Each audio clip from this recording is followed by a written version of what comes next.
So వ్యభిచారం చేసే ఒక అమ్మాయి ఒకరిని ప్రేమించింది.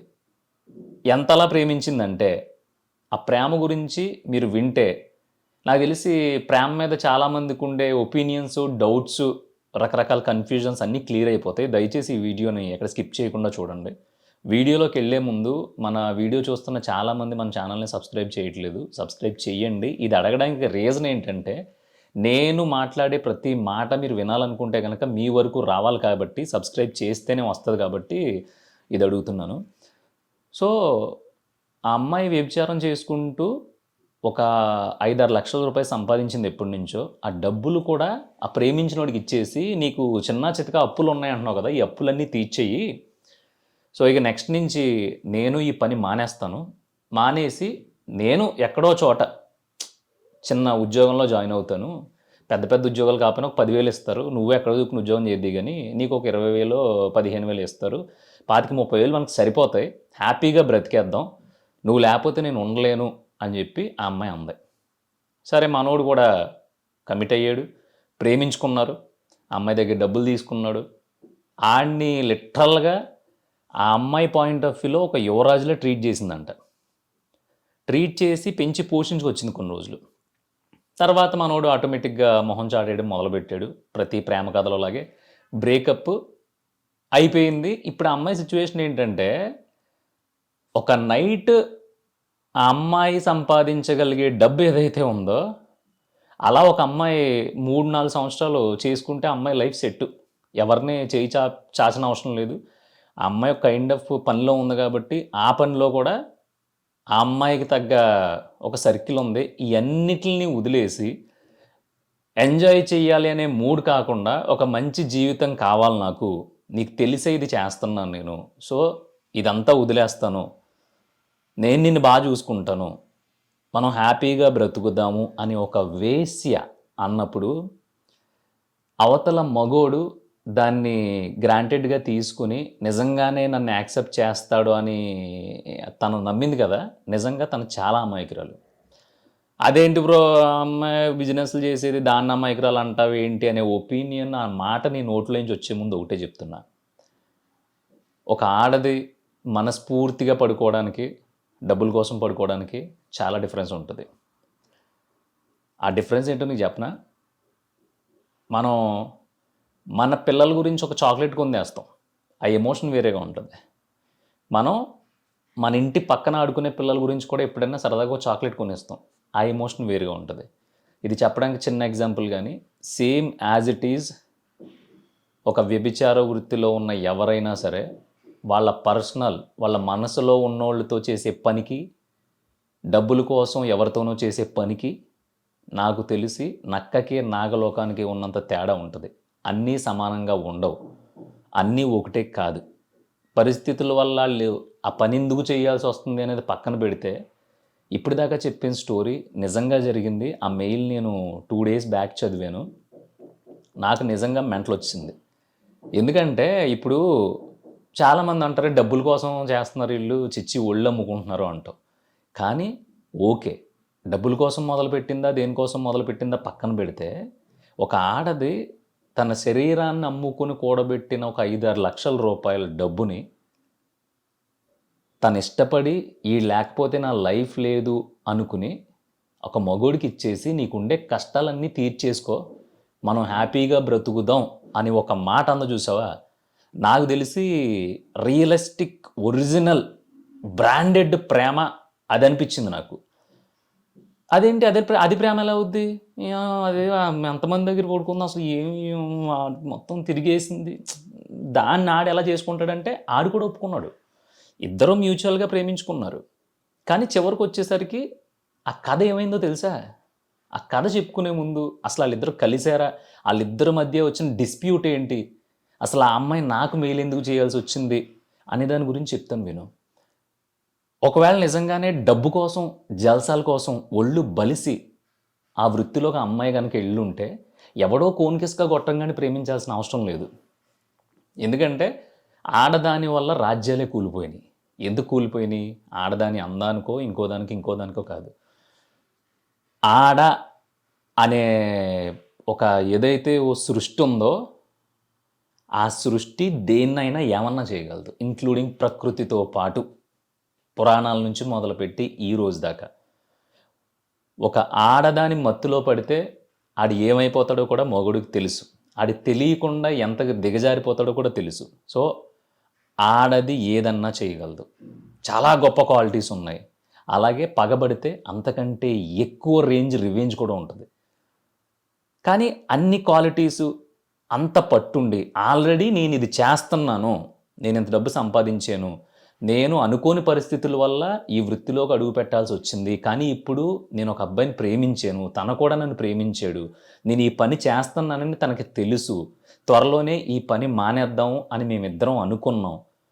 సో అనుకుని మేము ప్రేమించుకోవడం మొదలుపెట్టిన తర్వాత నేను తను ఒక యువరాజులా చూసిన తర్వాత కట్ చేస్తే ఇప్పుడు తను నన్ను మొత్తం అవాయిడ్ చేసాడు.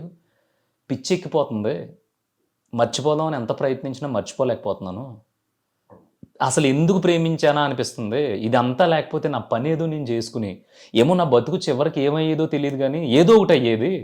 అది ఏమయ్యేదో కూడా నాకు తెలియదు. కాబట్టి నాకు అంత తలపోటు, ఇంత దరిద్రంగా, ఇంత నా మీద నాకే అసహ్యం వేసే అంత స్థితిలో నేను రాకపోదునేమో అని చెప్పి తను ఫీల్ అయింది. ఆ రాసే ప్రతి లైన్లో నాకు అర్థమైంది ఆ ఎమోషన్. సో బ్రో ఇలా అయిపోయింది. చాలామంది అనుకోవచ్చు ఒళ్ళు బలిసి చేసింది కొవ్వెక్కి కొట్టుకుంటుంది అంటారు కదా, అలా కాదు. నా పరిస్థితుల వల్ల నేను దీంట్లోకి వచ్చాను. ఒకవేళ నేను దీంట్లో ఎంజాయ్ చేయడానికి డబ్బుల కోసం చేసుంటే నేను ఎవరినో ప్రేమించాల్సిన అవసరం నాకు రాకపోయేది. డబ్బులు వస్తున్నాయి, ఎంజాయ్మెంట్కి ఎంజాయ్మెంట్ ఉంది, ఏది కావాలితే తినొచ్చు, ఎక్కడ కావాలితే అక్కడ తిరగొచ్చు, ఎక్కడ కావాలితే అక్కడ తీసుకెళ్ళే వాళ్ళు ఉన్నారు. కానీ నేను కేవలం అది వృత్తిపరంగా చూశాను, అదే నా లైఫ్ అనుకోలేదు. దాంట్లో నేను ఒక ఎంజాయ్మెంటు లేదంటే ఒక సాటిస్ఫాక్షన్ ఎప్పుడూ కోరుకోలేదు. నాకు దాంట్లో ఎప్పుడూ లేదు. కేవలం నా వరకు అదొక బిజినెస్ మాత్రమే. ఆ బిజినెస్లోకి ఎలా వచ్చాను అనేది నేను చెప్పుకోలేను, ఎందుకంటే అది చెప్పడం కూడా నాకు ఇష్టం లేదు. కానీ నా గురించి అన్నీ తెలిసి నేను మాటిస్తే ఎంత స్ట్రాంగ్గా ఉంటాననేది కూడా తెలిసి ఒకడు నన్ను మోసం చేశాడు. ఎందుకు మోసం చేయాలి బ్రో అసలు? లేదు, అదే రోజు ఎప్పుడైతే నువ్వంటే నాకు ఇష్టం, సరే నువ్వు కూడా నాకు ఇష్టం అని ఇద్దరు మాట్లాడుకున్నప్పుడు నాకు ఈ ప్రేమలో గేమ్లో నా వల్ల అవ్వదు, హ్యాపీగా ఎంజాయ్ చేద్దాం అని చెప్పేసి ఉంటే మేబీ నాకు తన మీద ఇష్టం ఉన్నా సరే నేను ఆ ఇష్టాన్ని చంపేసుకుని కనీసం తనని సుఖపెడుతున్నాను అనే పాయింట్ ఆఫ్ వ్యూ అయినా తనతో కొన్ని రోజులు కలిసి ఆ మెమొరీస్తో బ్రతికేద్దును. కానీ ఆడు నాకు ఆశలు కల్పించాడు, నా డబ్బులు తీసుకున్నాడు, ఇంకోటి పక్కన పెట్టేసాయి, అన్నీ నథింగ్, నేను మళ్ళీ సంపాదిస్తా అన్నీ మానేసి అందరు ఆడవాళ్ళలాగా బ్రతకాలనుకున్నాను. అది కుదరలేదు కాబట్టి డబ్బు సంపాదించడానికి మ్యాటర్ కాదు. కానీ నాకు ఏమీ మైండ్లోకి రావట్లా. ఇప్పుడు నా పరిస్థితి ఏంటి, నేను ఎంత అలా అడిక్ట్ అయిపోయానంటే ఆ పర్సన్కి, అంత దారుణంగా నేను దిగజారిపోయాను. ఇప్పుడు నాకు ఏం చేసినా సరే పాల్పోవట్లేదు అనే ఒక సిచ్యువేషన్కి ఒక అలాంటి పర్సన్ ఒక అమ్మాయి వెళ్ళిపోయింది. సో ఇప్పుడు వీళ్ళిద్దరిలో ఎవరిది గొప్ప ప్రేమ పక్కన పెట్టేసి, అసలు నిజంగా ప్రేమ అంటే ఇదే కదా. అంటే అవతలోడు ఆడికి ఏమీ లేదు, ఆడు ఏం చేయలేడు, ఆడు అసలు దేనికి పని చేయడు అనుకున్నా కూడా ఆడి బ్యాక్డ్రాప్ మొత్తం క్లియర్ చేసి ఆడుకుంటే కష్టాలన్నీ తీర్చి మన ఇద్దరం కలిసి దూరంగా వెళ్ళి బ్రతుకుదామా, దగ్గరగా ఉండి పక్కన పెట్టేస్తే ఒక చిన్న లైఫ్ స్టార్ట్ చేద్దాము అనుకోవడం అదేమి ఆషామాషి విషయం కాదు. ఇక్కడ చాలామందికి డౌట్ వస్తుంది, ఏముంది చేయాల్సినవన్నీ ఎలగబెట్టాల్సినవన్నీ ఎలగబెట్టిన ఇప్పుడు దాన్ని ఎవడు చేసుకుంటాడో, అందుకే సరైన చూసి తగులుకుంది అనే కామెంట్లు కూడా వస్తాయి ఇప్పుడు కింద, ఖచ్చితంగా వస్తాయి. అసలు అలా తగులుకోవాల్సిన అవసరం ఏంటి? ఆ కామెంట్కి రిప్లై ఇప్పుడే చెప్పేస్తాను. మేబీ ఎవరన్నా అలాంటి కామెంట్ పెట్టాలనుకుంటే హ్యాపీగా పెట్టవచ్చు, ఎవరి ఒపీనియన్స్ అల్లి. కానీ ఆ కామెంట్కి నేను టైప్ చేసి రిప్లై పెట్టలేను కాబట్టి ఇప్పుడే చెప్పేస్తున్నా. అసలు సరైనోని చూసి తగులుకోవాల్సిన అవసరం ఏముంటుంది అంటే, ఇప్పుడు సుఖంగా ఒక గంట పడుకుంటే ఒక 2000, 3000 లేదంటే అట్లీస్ట్ ఒక 2000 వస్తున్నాయి అంటే రోజుకి 2000 సంపాదన అంటే ఆల్మోస్ట్ నెలకు 60,000. ఇంకా గట్టిగా లెక్కేసుకుంటే నెలకు ₹1,00,000 సంపాదించే ఆడదే అవన్నీ వదిలేసి నేను నీ కళ్ళు ఎదురుకుండా ఉంటా, మన ఇద్దరం కలిపిన సంపాదిద్దాం, రోజు బిర్యానీ తినలేకపోవచ్చు, మరి వరస్ట్గా ఉండొచ్చు లైఫ్, ఇంటి అద్దె కట్టుకోవడానికి కూడా నానా సంకలు నాకే పరిస్థితి రావచ్చు, అయినా సరే మన ఇద్దరం అదే చిన్న లైఫ్ స్టార్ట్ చేద్దాం అని అనుకోవాల్సిన అవసరం ఏముంటుంది? ఇప్పుడు అమ్మాయి బిజినెస్ చేస్తుందని అందరికీ తెలిసిపోయింది ఆల్మోస్ట్ వాళ్ళ సర్కిల్లో. సో అది పెళ్లి చేసుకుని ఒబ్బడిగా ఇద్దరిని పిల్లలు కనేసి రోజు పొద్దున్న లేచి సామానం తోమేసి టిఫిన్ చేసి పెట్టి ఆడేదో చిరాకు పడితే ఆడ చేత తిట్లు తిని గొడ్డు చాకరీ చేసేసి అదే కొంపలో కుళ్ళి కుసించిపోయి బ్రతకాల్సిన స్టేజ్లో అయితే లేదు కదా. ఆల్రెడీ ఆ అమ్మాయికి జరగాల్సిన డ్యామేజ్ జరిగిపోయింది. ఎందుకంటే ఆ వృత్తిలోకి అడుగుపెట్టింది కాబట్టి ఎలా అడుగుపెట్టిందని పక్కన పెట్టేస్తే డ్యామేజ్ అయితే అయిపోయింది. ఇప్పుడు ఆ డ్యామేజ్ని కవర్ చేసుకునే స్కోప్ కూడా లేదు. మరి అన్నీ పోయిన తర్వాత డబ్బు వస్తుంది, ఎంజాయ్మెంట్ వస్తుంది, ఒక సర్టెన్ ఇన్కమ్ లెవెల్స్ ఉన్నాయి, మంచి బ్యాంక్ బ్యాలెన్స్ ఉంది, ఒక 5 నుంచి 10 లక్షలు. సో ఇప్పుడు ఎందుకు సంసారం, ఈ పిల్లలు, తోటకూర, తలపోట్లు అవసరమా? ఇప్పుడు నార్మల్గా ఉండే ఆడవాళ్ళే పెళ్ళిళ్ళు చేసుకోవడానికి ఇష్టపడలేదు, పెళ్ళంటే ఎందుకురా బాబు అనే స్టేజ్కి వచ్చేసింది ఆల్మోస్ట్. కానీ అలాంటి ఒక వృత్తిలో ఉండి ఒక బ్యూటిఫుల్ లైఫ్ కోసం ఒకరిని ప్రేమించి తన కోసం ఇప్పటిదాకా దాచుకున్నాయి, ఇప్పటిదాకా సేవ్ చేసుకున్నాయి అన్నీ సాక్రిఫైస్ చేసేసి ఆ పని తప్ప ఇంకా ఏ పని తెలియదు అనుకున్నా కూడా ఆ పని వదిలిపెట్టేస్తా నీ గురించి అనుకునే స్టేజ్కి ఒక అమ్మాయి వెళ్ళిందంటే నాకు దాన్ని ఏమంటారు, ఐఎమ్ ఇంప్రెస్డ్. నిజంగానే అవతలోళ్ళలో మనకి ఏదైతే హై ఇస్తున్నాయో, మనకి ఏదైతే విషయాలు నచ్చుతున్నాయో దానివల్ల మనం అవతలోళ్ళని ఇష్టపడతాం. యాటిట్యూడ్ బాగుంది, మంచి డ్రెస్సింగ్ ఉంది, మంచోడు, బాగా మాట్లాడతాడు, నన్ను బాగా చూసుకుంటాడు, మా ఇంట్లో వాళ్ళని బాగా చూసుకుంటాడు, ఇలా ఏదో ఒక సర్టెన్ పాయింట్లో అవతల వాళ్ళు మనకు నచ్చుతారు. అంతేగాని ప్లెయిన్గా వెళ్ళి తెల్లగా ఉన్నాడు, 6 feet ఉన్నాడు, 6 pack ఉన్నాడు అన్న వెంటనే ఎవరికి నచ్చడు. అలా అయితే మిగతా పొట్టుగా ఉన్నోళ్ళు, నల్లగా ఉన్నోళ్ళు, లేదంటే నార్మల్ యావరేజ్గా ఉన్నోళ్ళు నాకు తెలిసి ఎవరికి వాళ్ళే గయా అనమాట. సో ఇంత ఈ మెయిల్ పర్టికులర్గా చెప్పడానికి రీజన్ ఏంటంటే అమ్మాయి రాసిన విధానం, బ్రో ఇలా అయిపోయింది బ్రో నా పరిస్థితి, అసలు నాకు ఏంటో ఈ కర్మ అర్థం కావట్లేదు, అసలు నేను ఇప్పుడు దాకా బ్రతికిందే దరిద్రమైన బ్రతుకు అనుకున్నాను, కానీ నాకు ఇప్పుడు అనిపిస్తుంది ఈ ఏదో పరిచయం అవ్వకపోతే నాకు ఆ బతికే బాగుండేది, ఎందుకంటే నేను ఎవరిని మైండ్కి తీసుకొని ప్రతి నైటు నాకు ఒక కొత్త పుట్టుక లాంటిది, ఎందుకంటే నేను ఎవరిని మైండ్కి హార్ట్కి తీసుకొని వెళ్ళామా పని చేసుకున్నామా వచ్చేసామా అంతే, అదొక నాకు ఆఫీస్ కైండ్ ఆఫ్. కానీ ఇప్పుడు ఆడు మొత్తం నరనరాల్లోకి ఎక్కేశాడు, అది వదిలించుకోలేకపోతున్నాను నేను, ఇప్పుడు భయం వేస్తుంది బ్రతుకంటే, ఇప్పుడు అది లేకుండా ఎలా బ్రతకాలని అంది. సో దీనికి ఇది చెప్పుకోవడానికి రీజన్ ఏంటంటే ఎప్పుడూ కూడా మనం అవతలోళ్ళకి ఒక స్థాయిని ఇచ్చేసామంటే, అంటే వాళ్ళకి మనం ఒక స్థాయి ఇస్తేనే వాళ్ళ వల్ల మనం బాధపడతాం. నీకు అర్థమైందో లేదో కరెక్ట్గా చెప్తున్నాను నేను. ఇప్పుడు నువ్వు నేను ఉన్నాం, నేను నీకు ఒక సూపర్ పొజిషన్ ఇచ్చేసాను నా లైఫ్లో, రే మా ఊడ్రా మా ఫ్రెండ్ రా, అసలు ఈడ్రా మనిషి అంటే అసలు ఈళ్ళ ఇంకెవ్వడం ఉండడు, అసలు ఈడు తోపు తురుము అది ఇది తొక్క అన్నీ యాడ్ చేసేసాను నీకు నేను. అంటే ఒక స్థాయి క్రియేట్ చేసేసాను నా లైఫ్లో. లేదంటే ఒక మళ్ళీ ఎవర్రా అసలు అమ్మాయి అంటే తీరదు, ఒక తోపు తురుము, ఒక కైండ్ ఆఫ్ స్థాయి నీకు ఇచ్చేసిన తర్వాత ఆ స్థాయిలో ఉన్న నువ్వు నన్ను ఏమాత్రం తగ్గించినా, నన్ను ఏమాత్రం అవాయిడ్ చేసినా, నన్ను ఏమాత్రం పక్కకు పెట్టినా సరే నేను తట్టుకోలేను, ఎందుకంటే నా లైఫ్లో నీకు ఇచ్చిన స్థాయి ఇంకెవరికి నేను ఇవ్వలా. సో అప్పుడు దాంట్లో నుంచి నువ్వు కోలుకోవడం చాలా చాలా కష్టం అవుతుంది, చాలా అంటే చాలా చాలా కష్టం. మొన్న నేనింతే సినిమా రిలీజ్ అయింది, దాంట్లో రవితేజ కూర్చుని హీరోయిన్తో మాట అంటాడు, ఇద్దరు కూర్చొని మాట్లాడుకుంటూ ఉంటే అసలు నన్ను ఎందుకు ప్రేమించావు అని అడుగుతాడు. అప్పుడు అమ్మాయి అంటది, నాకు నీ యాటిట్యూడ్ ఇష్టం, నువ్వు నువ్వు నువ్వు కష్టపడే విధానం ఇష్టం, అన్నిటికంటే మించి నువ్వు చాలా ఫ్రాంక్గా ఉంటావు, చాలా బాగా దేని గురించి అయినా ఆలోచిస్తావు, అందుకే నువ్వు అంటే నాకు పిచ్చి అంట. అప్పుడు రవితేజ అంటాడు, అవన్నీ నీ ఇష్టాలు, నువ్వు ఇష్టపడే అన్ని ఇష్టాలు నాలో ఉన్నాయి కాబట్టి నువ్వు ఇష్టపడ్డావు అంతే, అంతేగాని నాకేదో ఫేవర్ చేస్తున్నట్టు ఏదో బిల్డప్ ఇస్తున్నావేంటే అంటాడు. సో దీన్ని కరెక్ట్గా మీరు యూట్యూబ్లో పెట్టుకుని చూస్తే మీకు అర్థమైపోద్ది సీన్.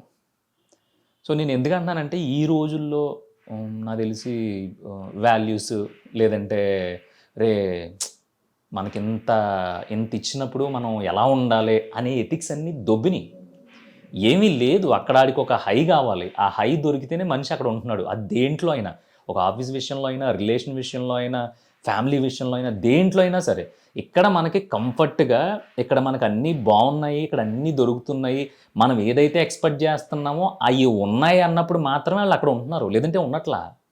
మంచి ఫ్యామిలీ ఉంది, కుటుంబం ఉంది, దాంట్లో అంతా బాగుందనుకో, వాళ్ళు అక్కడ ఉంటున్నారు. లేదంటే కొడుకు చచ్చిపోయి బొక్కలే మొన్న నీకు అది ఇచ్చాను, నువ్వు నాకేమో కనీసం ఇప్పుడు ఇది చేయట్లేదు, నీకు ఎంత హెల్ప్ చేశాను, మీకు ఏమీ డబ్బులు లేనప్పుడు 2 లక్షలు అప్పు ఇచ్చాను నేను, అది కూడా రూపాయిన్నర వడ్డీకే, ఈ రోజుల్లో 3 రూపాయల వడ్డీ తీసుకుంటున్నారు, నేను ఎంత ఫేవర్ చేశాను, అలాంటిది ఒకసారి పని ఉంది చేసి పెట్టమంటే నీ కొడుకు తల ఎగరేస్తున్నాడు అని చెప్పి ఫ్యామిలీలో గొడవ, చిన్నానో పెద్దనో ఎవడో. ఎందుకంటే కంఫర్ట్ మిస్ అయింది. ఆ కంఫర్ట్ మిస్ అయింది. ఆ స్థాయిలో పెట్టేసామని ఒక స్థాయిలో చూసాము, ఆడు కట్ చేస్తే మనల్ని ఎర్రి పప్పలు చేస్తాడు, అది మనం తీసుకోలేం. మళ్ళీ దాని నుంచి బయట రావడానికి 1 సంవత్సరం పడుద్ది. ఎవరినో ప్రేమించేసాము, ఆడు ఎంత రఫ్ అండ్ టఫ్ ఉన్నాడో, అది ఎంత రఫ్ అండ్ టఫ్గా ఉంది, ఇవన్నీ పక్కన పెట్టేస్తే వాళ్ళు ఒక ఇచ్చిన హై వల్ల మనం వాళ్ళని గొప్పగా చూడడం మొదలు పెట్టేసాం. సో గొప్పగా చూడడం మొదలైన తర్వాత అవతల సైడ్ నుంచి మనం ఎలా కనిపిస్తాం అంటే చాలా చిన్నగా కనిపిస్తాం, అంటే అందరితో సమానంగా కనిపిస్తాం. కరెంటు పోయింది, అయినా సరే మనం ఆపొద్దు. వినబడుతుంది కదా. సో చాలా చిన్నగా కనిపించినప్పుడు ఆ సిచ్యువేషన్ ఏమవుద్దంటే టూ వరస్ట్ అయిపోద్ది అనమాట. అవతలోడు ప్రతి దాన్ని మిగతా వాళ్ళతో ఎలా చూస్తున్నాడో మనల్ని అలాగే చూస్తాడు. అది ఆడి తప్పు కదా, ఆడు కరెక్ట్గానే చూస్తున్నాడు. కానీ మనకేమనిపిస్తుంది, ఆడు నేను ఒకటేనా, అంటే ఆళ్ళు నేను సమానమేనా, ఇలాంటి క్యాలిక్యులేషన్స్ మన దగ్గర యాడ్ అయిపోయి మనం ఒక గొప్ప పొజిషన్ ఇచ్చేయడం వల్ల అక్కడి నుంచి మనకి రిగ్రెట్ ఫీలింగ్ స్టార్ట్ అయిపోద్ది.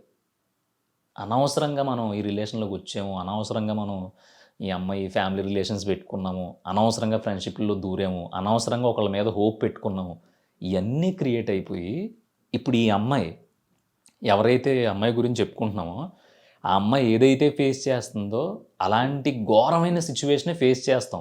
అలాంటి సిచ్యువేషన్లోకి వెళ్ళిపోయిన తర్వాత మనకి ఎలా అనిపిస్తుంది అంటే, మన చుట్టూ ఎంత డబ్బు ఉన్నా, ఎంతమంది ఫ్రెండ్స్ ఉన్నా, ఎంత హ్యాపీనెస్ ఉన్నా మన చుట్టూ, అది మన లోపలికి వెళ్ళదు. మనం ప్యూర్గా సెపరేట్ అయిపోతాం. ప్యూర్గా అంటే ఒక వాటర్లో నూనె చుక్క వేసాం అనుకో, ఆ నూనె చుక్క దాంట్లో కలవదు, మనకు అలా ఒక డ్రాప్లా కనిపిస్తూ ఉంటుంది. అలాగక ఆయిల్ డ్రాప్లో తయారవుతాం. మనం చుట్టూ ఎంత మంచినీరు ఉన్నా, ఎంత హెల్దీ ప్యూరిఫైడ్ వాటర్ ఉన్నా సరే, ఒక హిమాలయన్ సరస్సులో నూనె చుక్క వేసినా సరే నూనె చుక్క అలాగే ఉంటుంది. ఎందుకంటే దానికి ఉండే జిడ్డు అలాంటిది. ఇంకో ఎగ్జాంపుల్ చెప్తాను నేను. ఇప్పుడు మనం అన్నం తినేసి గబగబా ప్లేట్ అక్కడ గెట్టేసి వెళ్ళిపోతాం. ఆ ప్లేటు అక్కడ ఆ సామానం తోమే దగ్గర సాయంత్రం దాకా ఉంటే దాంట్లో ఉన్నదంతా ఆరిపోయి ఎండిపోయిన తర్వాత సాయంత్రం దాన్ని కడగడానికి కొంచెం టైం పడుతుంది. ఎందుకంటే అదంతా ఎండిపోయి ఉంటుంది కాబట్టి దాంట్లో కొంచెం వాటర్ వేసి అది నానిన తర్వాత కడిగితే త్వరగా అవుద్ది. అదే అన్నం కంచాన్ని నువ్వు భోజనం చేసేసిన తర్వాత హ్యాపీగా జస్ట్ ఒకసారి వాటర్ పోసి ఇలా తొలిపేసి అప్పుడు ఆ సింక్లో వేసావు అనుకో, సాయంత్రం అమ్మ కంచం కడిగినప్పుడు చాలా త్వరగా క్లీన్ అయిపోద్ది అనమాట, కష్టం ఉండదు. సో మన దాంట్లో కూడా అంతే. ఇప్పుడు నువ్వు ఒక సిచ్యువేషన్లోకి వెళ్ళిపోయి నీ మట్టికి నువ్వు ఒక పని చేసుకుని ఒకళ్ళ మీద హోప్ పెట్టేసుకున్న తర్వాత వాళ్ళు మనల్ని అవాయిడ్ చేసినా సరే దాని నుంచి నువ్వు చాలా త్వరగా బయటికి రావాలి అంటే గనక నువ్వు దాని గురించి ఎక్కువ ఆలోచించడం మానేయాలి. ఆలోచించినా సరే బుర్రలో నుంచి పోవట్లేదు అంటే నువ్వు ఇంకే పని చేయకుండా అదే పనిగా పెట్టుకున్నావు అని అర్థం. ఏదో ఒక పని చేసుకో, అది ఎలాంటి పని అయినా నీకు నచ్చి నీకు కరెక్ట్ అనిపించి అవతలోడి చేతిలో లాక్కోకుండా నువ్వు బ్రతికేది ఎలాంటి పని అయినా సరే అది నీ పర్సనల్. అది తప్ప రైటా అనేది 1-2 సార్లు జడ్జ్ చేసుకుంటే సరిపోద్ది. ఎందుకంటే దొంగతనం చేస్తే పోలీసులు బొక్కలేస్తారు, అలాగా ఎవరిదైనా దౌర్జన్యం చేసి లాక్కుంటే కుమ్మేస్తారు అందరూ కలిపి. సో అలాంటి ఈ రోజుల్లో నడవు కాబట్టి చిన్నదో చితకదో ఏదో ఒక పనిలోకి వెళ్ళిపోగలిగితే అది కూలిపోయినైనా పర్లేదు. ముందు ఆ కష్టం వల్ల ఈ అమ్మ ఇంత కష్టపడి ఒక 1000 రూపాయలు తెచ్చుకుంటున్నాను నేను, ఈ బొగడాగాడి గురించి దీని గురించి ఆలోచించాలా నేను అనే మైండ్ సెట్ ఖచ్చితంగా వస్తుంది. అలా కాకుండా ఏ తినాలనిపించట్లేదు ఓకే, నిద్ర పట్టట్లేదు ఓకే, ఏ పని చేయాలనిపించట్లేదు అన్నావంటే అది నువ్వు అబద్ధం చెప్తున్నావే, నువ్వు దొంగ నాటకాలు ఆడుతున్నట్టు అంతే. తినాలనిపించట్లేదు అంటే ఓకే, నీకు లోపల ఆ చిరాకు ఆ బాధ ఉండిపోయింది కాబట్టి ముద్ద దిగట్లేదు అనుకోవచ్చు. నిద్ర పట్టట్లేదు అంటే అయ్యే ఆలోచనలు వస్తున్నాయి అనుకోవచ్చు. కానీ కష్టపడడానికి ఏం రోగం? అరే తీసుకెళ్ళి ఒక 10 గమేళాలు ఒక 10 గిన్నెలు ఇసుక 5వ ఫ్లోర్లో వేసేసిరా అంటాడు, వెళ్ళి వేసేసి వచ్చి ఏముంటుంది, ఇసుక గిన్నెలో వేసుకుంటూ అది నెత్తిమే పెట్టుకుంటూ 5 ఫ్లోర్లు ఎక్కుతూ అక్కడ వేస్తావు. అలా ఎంతసేపు అయితే వేసుకుందో అంతసేపు తీసుకెళ్ళి పైన వేస్తావు, అయిపోయింది. సాయంత్రం దాకా పని చేసుకుంటావు. ఆడొక 500-600 ఇస్తాడు, తెచ్చుకో. నార్మల్ పనులు చేసుకునే వాళ్ళు అయితే, లేదంటే ఏదైనా చిన్న ఉద్యోగం ఎత్తుక్కునే వాళ్ళు ఎవరికి దొరకలేవు. డీమార్ట్లో బిల్ కౌంటర్ దగ్గర ఏదో పని వచ్చింది, వెళ్ళావు, బిల్లు కొడతావు, ఆడు 20 సరుకులు తీసుకున్నాడు, 20 సరుకులకి క్యాలిక్యులేట్ చేస్తావు, బిల్లు కొడతావు, ఆడి దగ్గర డబ్బులు తీసుకుంటావు, గల్లా పెట్టి వేస్తావు, సాయంత్రం దాకా పని చేసుకుంటావు, వస్తావు, ఖచ్చితంగా నిద్ర పడుతుంది, దోలు తీరిపోద్ది, ఎందుకంటే అక్కడ నువ్వు పని చేసుకుంటూ ఉంటావు కాబట్టి.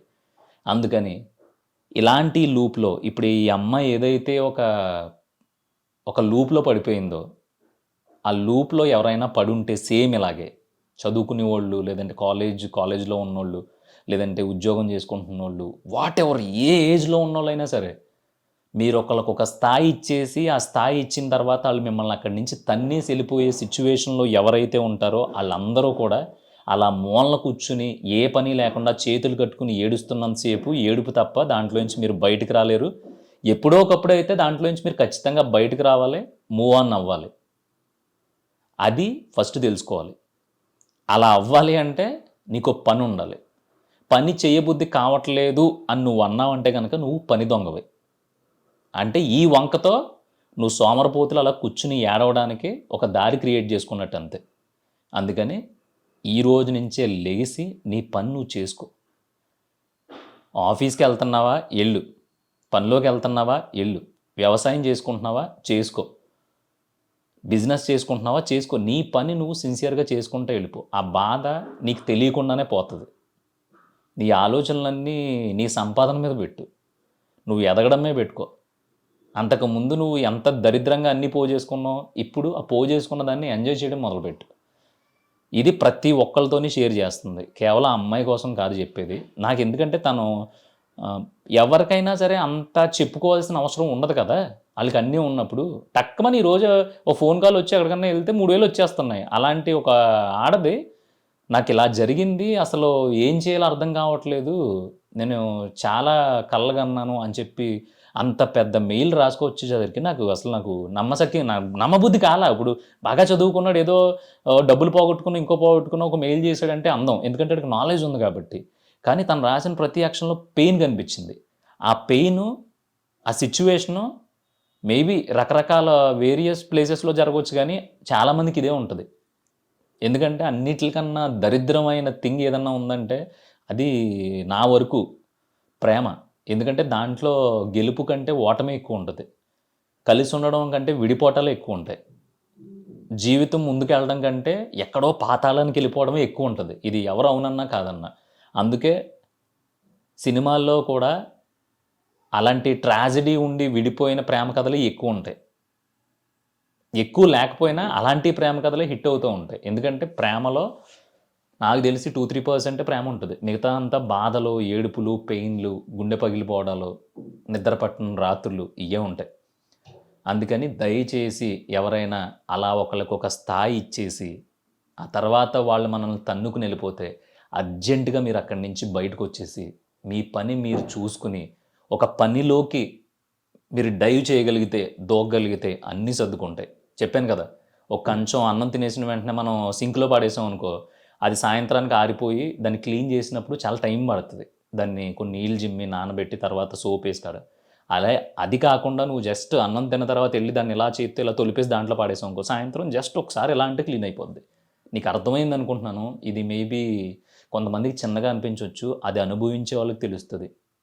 నాకు తెలిసి 100లో 80% ఆల్రెడీ ఇలాంటి సిచ్యువేషన్స్ని అనుభవిస్తూనే ఉంటారు.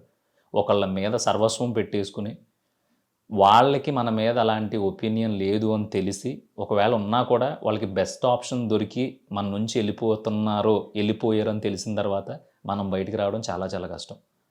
అలా బయటికి రావాలి అంటే నీకున్న ఒకే ఒక్క దారి పని. ఆ పనిని నువ్వు ఎంత సెక్సీగా చూసి ముందుకెళ్ళగలుగుతావో నువ్వు ఆ లూప్లో నుంచి అంత ఎర్లీగా బయటకు రాగలుగుతావు. చదువుకునేవాడైనా అంతే, బ్రో ప్రేమించాను బ్రో, ఈ అమ్మ 2-3 సంవత్సరాలు అయింది, బయటికి రాలేకపోతున్నాను, స్టడీస్ మీద కాన్సన్ట్రేట్ చేయలేకపోతున్నాను అంటే అది నీ కర్మ. చదువు ఎంత కసిగా చదవాలంటే రేపు పొద్దున్న దాంట్లో నుంచి బయటకు వచ్చి సరైనది ఏదన్నా జాబో లేదంటే నీ చదువుకు సంబంధించింది ఏదో ఒకటి సక్సెస్ అయిన తర్వాత ఒక కారు వేసుకుని ఒక 2 అమ్మాయిలతో కారు దిగాలి నువ్వు. ఎక్కడ నిన్ను ఎవరైతే అవాయిడ్ చేసేసి వెళ్ళిపోయారో వాళ్ళ సందులోనే దిగి జస్ట్ ఒక కోక్ తాగేసి ఆ 2 అమ్మాయిలతో మళ్ళీ కారుకి వచ్చాయి. అప్పటి నుంచి వాళ్ళకి నిద్ర పట్టదు, అది ఏ ఊర్లో ఉన్నా సరే. అది రివెంజ్ అంటే. అలాంటి రివెంజెస్ ఉంటే ఏమన్నా ప్లాన్ చేయి, అంతేగాని పని పాట లేకుండా అలా చేతులు కట్టుకుని ఆ చీకటి రూమ్‌లో, చీకటి గదుల్లో కూర్చొని తాగుతా, తిరుగుతా, నా వల్ల అవ్వట్లేదు, పిచ్చోడిని అయిపోయాను ఇలాంటి సోది చెప్పొద్దు. పని చేయలేనోడు, చేతకానోడే సోది చెప్తాడు. సో, నాకు తెలిసి మన ఛానల్ చూస్తున్నోళ్ళందరూ కూడా చాలా కెపాసిటీ ఉన్నోళ్ళు, చాలా బ్రాడ్ మైండెడ్ అని నేను నమ్ముతున్నాను. అలాంటోళ్ళు ఇలాంటి లూప్‌లో ఉంటే దయచేసి వెంటనే పనిలోకెళ్ళిపోండి.